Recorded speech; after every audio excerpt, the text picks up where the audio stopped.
Eu estou dizendo para o Flávio Wild que eu gostei tanto do livro dele, gostei de ter lido, vou gostar de reler. O Flávio é designer gráfico, ele é arquiteto, ele é de Porto Alegre, ele conquistou muitos prêmios ao longo da sua carreira com lápis de bronze. Que prêmio é esse? Esse é um prêmio de um festival de Nova York, de publicidade e design, que eu ganhei um prêmio com uma instalação que eu realizei na Bienal do Mercosul de 2001, no Hospital Psiquiátrico São Pedro. Eu fiz uma instalação nos porões do hospital. Eu me lembro, sim. Aí fotografei esse espaço, registrei e depois ganhei um prêmio no... E o Silêncio em Siena, Sete Letras, editora, é o teu romance, digamos assim, livro de contos, não sei como é que tu chamas. Ele é um livro de contos, mas como são sempre as mesmas personagens que percorrem 15 cidades da Europa... Que é tu e a Laura. Eu e a Laura. Então, ele pode ser lido como um livro, como uma novela com vários capítulos, né? Sim. Mas, na verdade, é um livro de contos, porque as histórias são independentes. São completamente independentes, mas todas com uma ligação, assim, com as cidades. Praga, Paris, Barcelona, são histórias Versailles, Veneza, Madrid, Berlim, Londres, Amsterdã, Roma, Florença, Siena. Bom, as histórias são todas maravilhosas. São todas elas vividas, verídicas. Eu fiquei, olha as fotos, que belas. Algumas Isso é em Amsterdã? Isso é em Amsterdã. Amsterdã, que lindo. Isso é dos arredores de Amsterdã também, os moinhos de vento. Isso é no Parque Güell, em Barcelona. E eu gosto muito o que me inspira muito na fotografia, falando um pouco das fotos. Tu que fotografaste? Sim, as fotos são todas as minhas. Fotos são tuas. Me encanta muito aqueles fotógrafos franceses do início do século XX, como Eugène Atget, Robert Doisneau, o próprio Cartier-Bresson. Que eles utilizavam muito a questão da transitoriedade humana no cenário, ou seja, não eram fotos de reprodução de cenários, porque isso são coisas que são fáceis de serem feitas, né? E tu começas tu trazes a foto para o teu conto ou tu fazes o teu conto através da foto também? Foi muito um caminho de ida e vinda, né? Eu comecei a viajar para a Europa, depois de 2 viagens. Esse livro ele não nasceu como um projeto, que eu pensei assim, vou fazer um livro assim e, portanto, vou viajar para fazer o livro. Foi ao contrário, eu comecei a viajar, digamos que durante 10 anos, nos últimos 10 anos eu tenho ido umas 5 vezes à Europa, né? E nas 2 primeiras viagens, quando eu retornei, digamos que a viagem me pediu para que eu escrevesse quase como uma necessidade, poder dizer, quase fisiológica, de, na volta, escrever uma história ambientada nessa cidade. Né? Então, algumas fotos que eu fiz durante as viagens me inspiraram para alguns contos, como, por exemplo, aquela foto do velho no Parque Güell, que foi um instante de um clique, que, digamos assim, depois de 2 segundos, essa foto não existiria mais, né? Então, quando voltei, essa foto me inspirou para esse conto. E depois, lá no final do livro, depois de tantas maravilhas que a gente lê, onde tem o último conto, O Silêncio em Siena, tu trazes, assim, quem foi Darwin, uma pequena biografia, Mary Stuart, Allan Kardec, Oscar Wilde. É tão interessante, porque, às vezes, quando é que o Proust nasceu?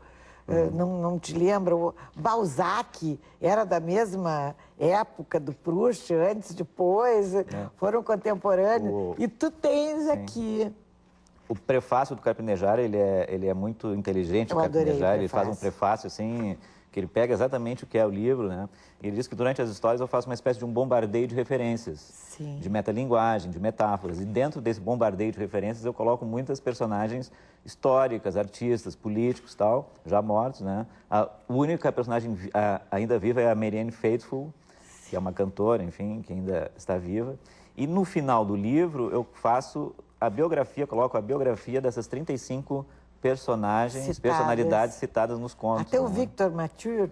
Victor Mathieu, eu misturo desde Henrique VIII, Ana Bolena, até Victor Mathieu, Sid Vicious, Jim Morrison, Rembrandt, enfim, tem Henrique várias. VIII, e a Marianne Faithfull, que está aí, Lady Jane Grey. Lady Jane Grey. Sim, Diego Velázquez. Na verdade, Lady Jane Grey foi uma tela do Paul Delaroche no National Gallery, em Londres, que quando eu passei por aquela tela, ela me impressionou tanto e ela registra o momento da execução da Lady Jane Grey na Torre de Londres. aquela tela imensa, assim, me emocionou, me pegou tanto que quando eu voltei eu escrevi um conto usando o imaginário da Lady Jane Grey, da Torre de Londres, né? E isso misturando com o mistério da personagem Laura, que é a companheira do narrador durante todos os contos. E essas cidades são tão inspiradoras, né? Qualquer delas, Praga, Amsterdã, tu anda pela rua, tu olhas daquelas janelas, naquelas casas em Amsterdã, eu ficava imaginando, tinha um gato, que pessoas eram aquelas. Porque isso que eu acho mais interessante numa viagem, ainda mais quando se tratam de cidades europeias. Quando tu viaja, no meu caso, pelo menos, eu mais interpreto as coisas do que propriamente vejo. Então a gente passa o tempo inteiro numa viagem, em Amsterdã, em Londres ou em Praga, imaginando, né? Então eu diria assim que quando a gente volta de uma viagem, a gente trabalha mais ou menos com duas memórias. Uma memória é a memória da cidade real, que a gente tem contato, das ruas, das praças, dos museus, dos cafés. E a outra memória é a memória que resta da cidade imaginária, que é aquela cidade relacionada com os dados culturais, com os dados históricos, que não são coisas que pessoas palpáveis, são aquelas, como é a vida delas. E que são dados que se prestam a imaginar. Então, o choque dessas duas memórias, do real e do imaginário, misturado, é o que me inspirou a escrever os textos. E muito bem escritos, muito prazerosos de ler, instigantes. Silêncio em Siena, além disso, é um belo exemplar. O livro é muito bonito, né? Porque todo em como eu sou designer gráfico, já esse ano estou comemorando, digamos assim, 20 anos de design gráfico, fazendo livros para os meus clientes. Então fiz há muitos anos atrás o Atlas Ambiental de Porto Alegre, junto com o Roaldo Menegar, fiz o livro da Usina do Gasômetro, recentemente o livro do Teatro São Pedro, enfim, e tantas outras capas de livros para autores gaúchos. O Assis Brasil foi o primeiro autor que me deu a primeira chance de fazer a minha primeira capa. Quando eu cursava a oficina dele, há muito tempo atrás, ele estava lançando Perversas Famílias. Perversas Famílias, que é maravilhoso. E eu fazia a oficina dele e ele me convidou para fazer a capa do livro. Então, digamos, foi a primeira capa que eu fiz, foi do Assis Brasil. Então, agora, depois de 20 anos trabalhando nos livros dos outros, eu fiz o meu livro, com o design, é meu, os contos e as fotos. Ou seja, um livro de todos os... Chegamos em Veneza de barco, numa manhã chuvosa, e aí vai acontecendo a história, o relato, e é muito agradável de se ler. O lançamento do livro Silêncio em Siena vai ter uma sessão de autógrafo, será terça-feira, dia 13 de abril, às 19 horas, no Teatro São Pedro. E é importante dizer também que vai ter uma exposição ali na Sala Salomão Iosp, de 16 fotos que estão no livro, super ampliadas, em tamanhos grandes. Ai, que bonito. E é importante também salientar que... E tu fotografa sempre em preto e branco, não? Às vezes preto e branco, às vezes em cor, né? Agora eu tive ano passado na Tailândia, eu costumo viajar pelo menos uma vez por ano, porque senão é uma coisa assim que eu não me sinto legal se eu não viajar todo ano, pelo menos eu tenho certeza. Uma vez. Eu também não me sinto, eu fico muito, eu passo Tive há 2 mal. anos atrás, eu estive em Cuba, que me emocionou demais, assim, talvez seja uma cidade de Havana que me gere um outro livro. Sim. Né? Então, eu sempre...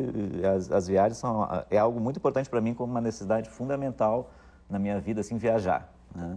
E maravilhoso ler os teus relatos. Viaja muito e relata bastante. E é importante, então, dizer que esse livro só existe com essa qualidade pelo financiamento do FUNPROARTE. Certamente. Né?